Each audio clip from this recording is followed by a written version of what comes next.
बीते मेरे पास आओ, मेरी जिंदगी का वाकया तुम्हारे साथ शेयर करना चाहता हूँ। ये कहानी बहुत खौफनाक है और बहुत हकीकत पसंदाना भी है। ये एक मासूम खानदान की कहानी है जिसने एक पुराने मकान में रहना शुरू किया। अपनी जिंदगी की तंगियों से बहुत परेशान है कर मैंने एक छोटे शहर में एक घर खरीदा जो चंद सालों से खाली खड़ा था। ये एक बहुत देरपा घर था जिसे काफी दिनों से कोई नहीं रहा था। मैंने इसे खरीदा और इसमें आबाद होने का फैसला किया। मेरी बीवी और मेरे बच्चे बहुत खुश थे कि हम एक नई जिंदगी शुरू करने जा रहे हैं। पहले दिन से हमने इस घर में कुछ अजीब और गरीब महसूस किया। रात के वक्त कुछ आवाजें आने लगे जो हमारी नींद को मुअत्तरिज करती थीं। बच्चे डर गए और मेरी बीवी को भी डर लगने लगा।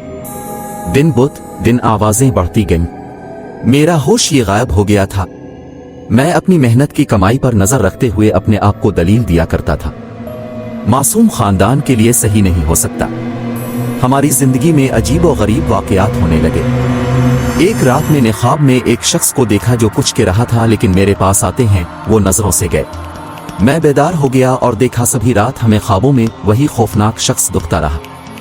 हमें रातों को सोने में मुश्किल होने लगी और हमारी ख्वाबों में वो आदमी हमेशा के लिए घर में आ गया। मैं इन सब वाकयात की गफलत करने लगा, लेकिन बच्चे और बीवी मेरी सलामती के लिए फिक्रमंद हो गए। वो चाहते थे कि हम फौरन इस घर से बाग बंद करके निकले। एक रात जब हम सो रहे थे, हमें एक बड़ी शोरगुल पड़ी जो कुछ साहुलियों की तरह सुनाई देती थी।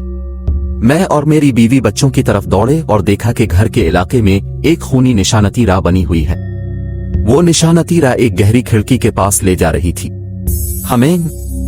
मैंने जुर्रत करके इस खिड़की को खोला और हमने एक दुनिया देखी जो कि कभी इंतहाई खौफनाक तसव्वुर नहीं किया था। इस कमरे में मैट्रिस के कफस में बांधे गए चंद इंसानों के रोएं मौजूद थीं। ये लोग तबाहाल और बहुत ज्यादा तकलीफ में थे। चंद लम्हात तकलीफ के बाद हमने इन लोगों बातचीत की। वो हमें बताया कि ये घर पहले एक तबीयत परस्त माबद था जहां लोगों ने खूनी कुर्बानियां की थी। यहाँ तन्हा एक पीर बाबा रहते थे जो तवील उम्र का है। पीर बाबा ने ये मकान अपना घर बनाया। वो लोग जिन्हें हमने पीछे छोड़ा था पीर बाबा के शिकार बन गए थे। हमें पता चला कि हमारी आंखों में पीर बाबा ने भी अपनी ताकत इस्तेमाल की हो सकती है। वो हमेशा के लिए हमारी रूहों को अपने कब्जे में ले सकता है। हमने फौरन इस घर से फरार किया और एक तहकीकाती टीम को मुतारिफ कराया जो लोगों की सलामती के लिए काम करती है।